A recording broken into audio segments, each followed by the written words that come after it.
While I was at GameHole, I had the opportunity to have a short chat with Christopher Robin Negelein and David Rodriguez from 3rd World Studios. They've got a new game in the works where players get to run fairy tale princesses who have broken free from their stories and have become badasses. Here is my chat with the creators of Charmed and Dangerous. Let's roll it.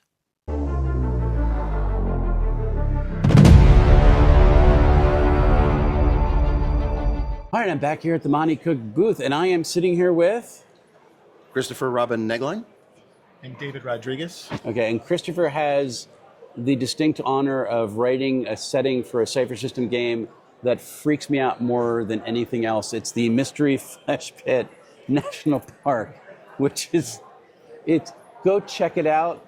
It freaks me out, so I stay away, but it's really, really cool. But we're not talking about that today. What are we here to talk about today? Because you're working on something really fun. I am. I'm working for David to create the Charmed and Dangerous RPG, which uses the Cypher system. And it is badass princesses taking on badass villainesses. So we have like Dorothy, we have Ozma, we have Briar Rosa. Okay. Special powers, kicking butt across a land that has all the fables and stories in it. Awesome. And you're pulling, there's a whole swath of public domain, so we're not getting sued by anybody. No. Yes. Yeah, we're not getting sued. No suing. Yes. So working on, like, what is kind of the most interesting thing, aside from badass fairy tale princesses kicking up villains? That looks really fun. That is Dorothy. Oh, wow. So one of the things we're doing, and the idea is that the princesses were locked in their stories for a long time, and then there was a war. Okay. And then the princesses won the war, but by doing so, they all sort of grew up. And so they all have become older versions of themselves. Okay. And now the ancient evils have returned. And so the princesses have been called back together, but now they are, more mature adult warrior versions of themselves, where you have, Alice is sort of like a knight who's riding on her battle Cheshire Cat. You have Cheshire Cat. I love it. Then we have Dorothy, who was injured during her battle with the Gnome King. And so she has her clockwork chair that was built by TikTok. Awesome. And she is now the Good Witch of the South. We and get she a uses lot of Oz alchemy. lore there. Oh, That's we really love cool. Oz. Yeah. We love Oz so much. And so Ozma made her an official princess in one of the stories. And so she is a princess and a witch of Oz, and she uses alchemy and her clockwork chair. And then we have Gretel, who is a candy barbarian, and she killed the Candy Witch when she was a child with her twin brother Hansel. Okay. And now her brother has disappeared, and he left her this armor and weapon made from the remnants of the gingerbread house. And so she is seeking her brother and to see if the Candy Witch has returned. That's awesome. And who else do we have? And then we have Briar Rosa, who is our sort of Day of the Dead version of Sleeping Beauty, who, when she goes to sleep, she essentially goes into the land of the dead, can bring out zombies, that sort of thing, and control that sort of You turned her into a necromancer? Yes, I we love did. that. She is Briar Rosa the Necromancer. Let's go. Yeah. So I'm just picking up from this. They were trapped in their story. So is this almost like a metafiction? I think the metafiction is a word I think we've used a lot with it, with the idea that they were sort of in that cycle of, we're going to tell the same story, they're going to stay young forever. And then there's the idea that the great evils figured this out. Okay. And so they started crossing over into other stories and creating like sort of this world that is bringing them all together. But then that caused different issues. And there's a character called the Queen of Fables. Okay. Who sort of rallied the princesses together and said, we have to push all this back. We have to fight them. And so there's a war listed in the lore. They win that war, they defeat the great evils, and then like pieces in the land. But then that's when the princesses started aging, because by defeating the villainesses, the world's coming together, it broke the cycle of the stories. Okay. And so now things are different, and that is the world they live in now. And there's this other sort of metafiction where if you create a new character, it's because during that war, a lot of princesses and stories were lost. Okay. And so when you create a character, what you're doing is you are rediscovering your story that was lost or like destroyed during that war. And so like you are part of that world. You're not sort of like an add-on. You are part of the like sort of the fabric of that reality. But the fiction is kind of reasserting that Yes. now you're. Yeah. That was my next question. Is like, can you build your own characters? Yeah. Yeah, 100%. Okay. And then, and you can be fairly creative with it, because like a perfect example is when Dorothy, when she goes to Kansas, it is not our Kansas. It is a bubble Kansas within the fiction. Right, okay. That's awesome.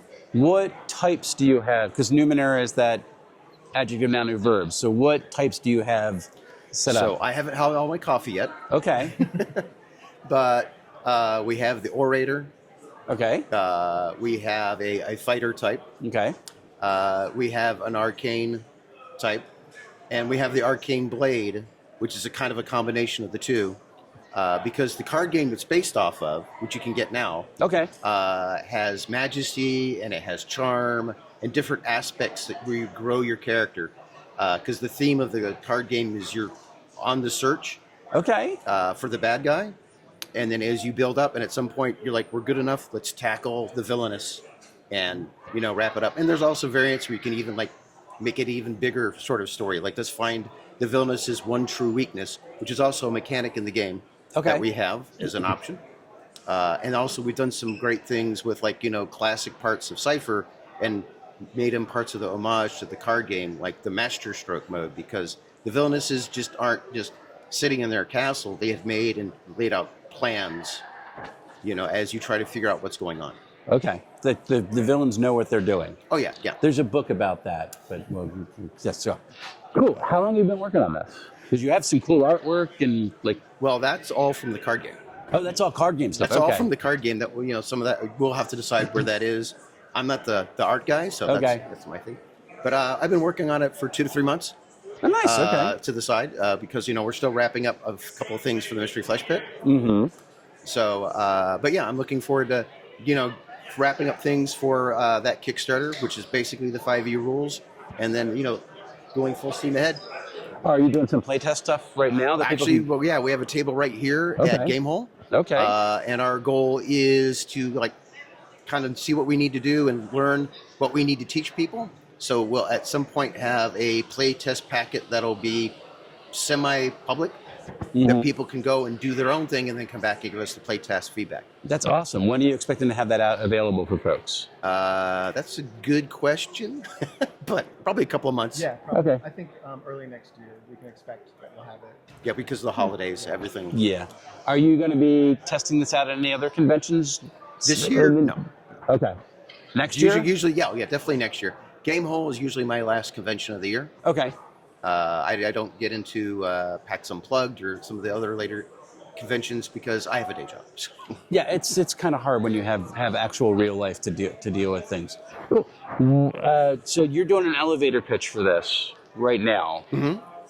Tell people why they need to download this playtest and try it out for you. At the beginning of next year. Yeah, at the beginning of, not now.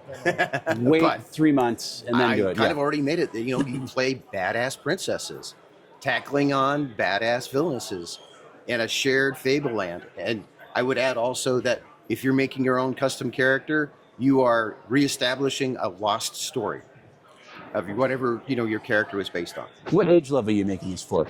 We're kind of tempted to make it a little lower. Okay. Or think you have some thoughts on that, but definitely it's your standard range of players from 13 up. Okay, awesome. Anything you guys want to add?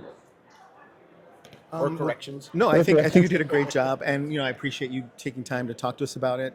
And I think one of the other things about Charmed and Dangerous that I think people sort of gravitate to is that they are all familiar in one way, but you get to see how they're being interpreted and how you can take them to an evolution that is the most interesting to you. And I think that is something that is special about the game that I think is cool that people should check out. Awesome.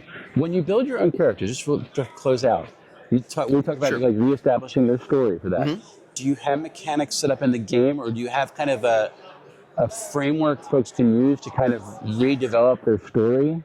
And I'm asking this as the husband of a 5th grade teacher. Oh, okay. For children who do not know how to write stories anymore.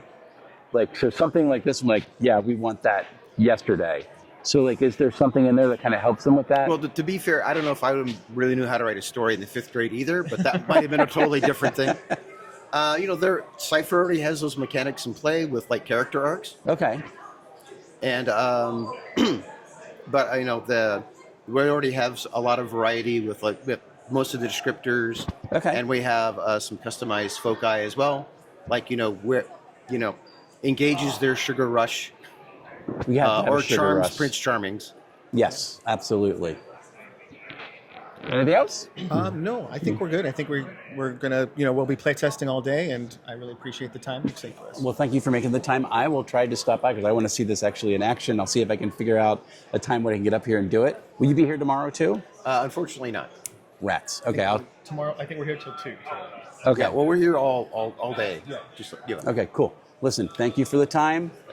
Check this out. What's it called again? Charmed and Dangerous, the RPG. You can check out the card game now from 3rd World Studios, or you can, wait till next year when we start putting it out as our URL link for our playtest packet. Keep your eyes open. I'm sure Cypher Unlimited will be pointing out when it becomes more available.